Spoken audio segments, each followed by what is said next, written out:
Cerita diawali dengan diperlihatkannya seorang pria tua yang entah siapa namanya, yang pada saat itu terlihat dirinya seperti orang yang kebingungan dengan apa yang terjadi pada tubuhnya sendiri dan bahkan tidak mengenali siapa jati dirinya sendiri.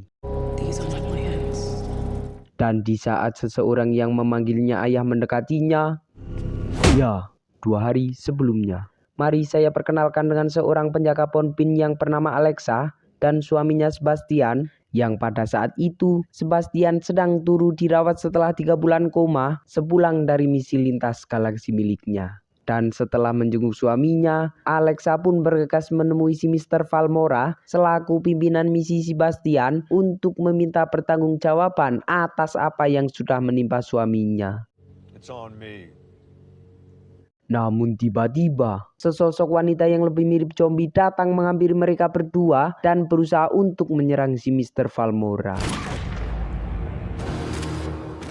Setelah berhasil melumpuhkan si zombie, mereka berdua pun membawanya dan berusaha untuk menginterogasi si zombie. Namun kejadiannya hampir mirip seperti yang di awal tadi. Dirinya seperti orang yang sedang kebingungan atas tindakan yang sudah dilakukannya. Si Mr. Valmora yang seperti sudah paham tentang apa yang terjadi pun bergegas mengajak si Alexa menuju ke tempat persembunyiannya yang berada jauh tepat di jantung hutan Arizona. Kayaknya sih. Dan setelah sesampainya di sana, si Mr. Valmora pun segera merekrut si Alexa sebagai pengganti Sebastian menjadi seorang asasin tercanggih abad ini dengan memasuki tubuh orang lain sebagai senjata. Si Alexa pun segera mencoba alat canggih buatan Doraemon barunya dengan masuk ke dalam sebuah bak mandi penuh es sebagai syarat utama transfer jiwa. Sebelum itu, Olivia juga berpesan kepada si Alexa untuk tidak sedikit pun menghiraukan tubuh yang ditempatinya, dan juga Olivia menjelaskan cara kerja alatnya, yang dimana es akan membuat tubuhnya seketika mati rasa, dan di saat itu terjadi alatnya akan memindahkan kesadaran si Alexa ke tubuh targetnya. Dan ya, kesadaran si Alexa pun seketika berpindah ke seorang wanita cantik nan seksi yang sedang terdampar. Belum sampai dia selesai menyadari apa yang terjadi kepada dirinya, Alexa malah dihampiri oleh sesosok seorang pria. Dan ya, Alexa pun panik dan seketika terbangun pada tubuh aslinya.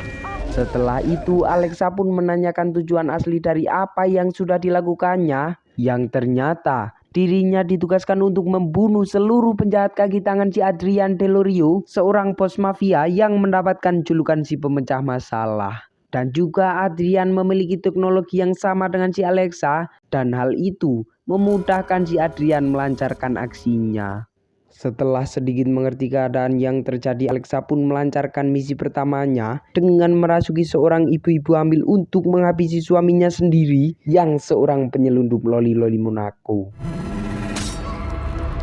Singkat cerita, malam pun tiba. Alexa pun seketika merasa ada yang aneh dengan perutnya sendiri dan merasa ada yang menendang dari dalam seperti ibu hamil konvensional pada umumnya yang seketika membuat dirinya panik. Olivia pun mencoba untuk menenangkan si Alexa dengan menjelaskan bahwa itu adalah secercah memori yang terbawa dari wanita tadi. Keesokan paginya, Alexa pun bergegas untuk menjalankan misinya lagi, yang dimana kini dirinya harus merasuki seorang artis yang bernama Mali Sanam dengan tuan permen karet utawi si tuan bubblegum. Setelah sesampainya di lokasi, ternyata pemilik rumah itu bukannya si bubblegum, melainkan si bos Adrian yang seketika membuatnya terkejut dan terkena pecahan beling. Si Adrian yang di lokasi pun bergegas membantunya dengan membersihkan luka-luka si Alexa, sambil si Adrian memintanya untuk menjelaskan lukisan yang berada di atasnya. Dan di saat si Adrian lengah, Alexa pun melancarkan aksinya dengan memasukkan beling ke minumannya. Namun di saat si Adrian hampir meminumnya, Alexa pun seketika pusing dan harus kembali ke tubuh aslinya secara paksa. Setelah itu, si Alexa pun bergegas masuk lagi untuk melanjutkan misinya. Namun sayangnya si Adrian bergegas pergi untuk menghadiri meeting penting dan berpesan kepada si Alexa agar datang lagi ke sini bakdo asar untuk melanjutkan kesepakatan mereka. Di sisi lain, Olivia sedang menjalankan misinya mencari tubuh baru untuk disinggahi si Alexa dengan memasukkan sejenis mikrobot tepat ke batang otak korbannya untuk dapat mengambil alih tubuhnya sesuka hati dan langsung membantai seluruh anak buah si Adrian. Misinya pun terus berlanjut dengan menghabisi seorang pengusaha tampan, menghajar seorang bos mafia ternama,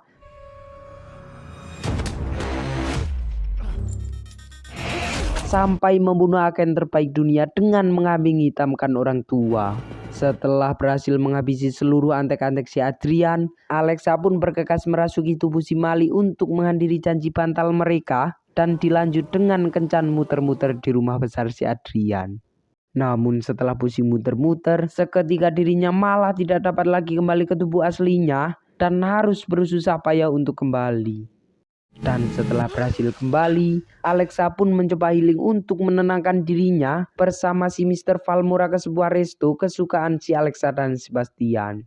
Namun di saat si Alexa pergi ke WC, ya, seseorang yang dirasuki oleh si Adrian pun memasukkan mikrobotnya kepada si Valmora dan membuat dirinya harus mengorbankan diri agar tidak dirasuki oleh si Adrian dan merusak seluruh rencananya.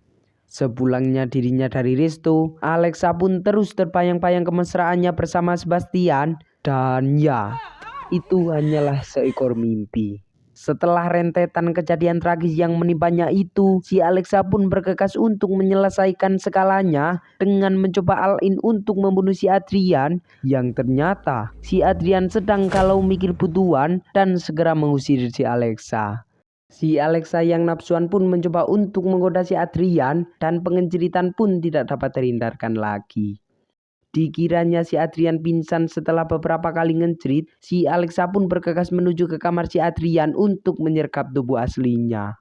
Namun ternyata si Adrian sudah di belakangnya yang langsung menyergap si Alexa dan langsung mencopot mikrobot yang tertanam di tubuh si Mali. Tak ingin seluruh usahanya selama ini sirna begitu saja, si Alexa dengan tubuh aslinya pun bergegas untuk mendatangi kediaman si Adrian dan langsung menerobos masuk dengan begitu mudahnya. Ninja nih bos. Di saat yang bersamaan si Adrian sedang menginterogasi si Mali sambil memukulinya. Namun ternyata kesadaran si Alexa dan si Mali masih saja terhubung yang membuat si Alexa dapat merasakan apa yang dialami si Mali dan segera membuatnya ketahuan. Dan ya, baku hantam antar dua pengguna mikrobot pun tidak dapat terhindarkan lagi. Dan di saat si Alexa sudah terdesak, si Mali pun datang tepat waktu untuk membantu si Alexa dan mereka berdua pun berhasil mengalahkan si Adrian.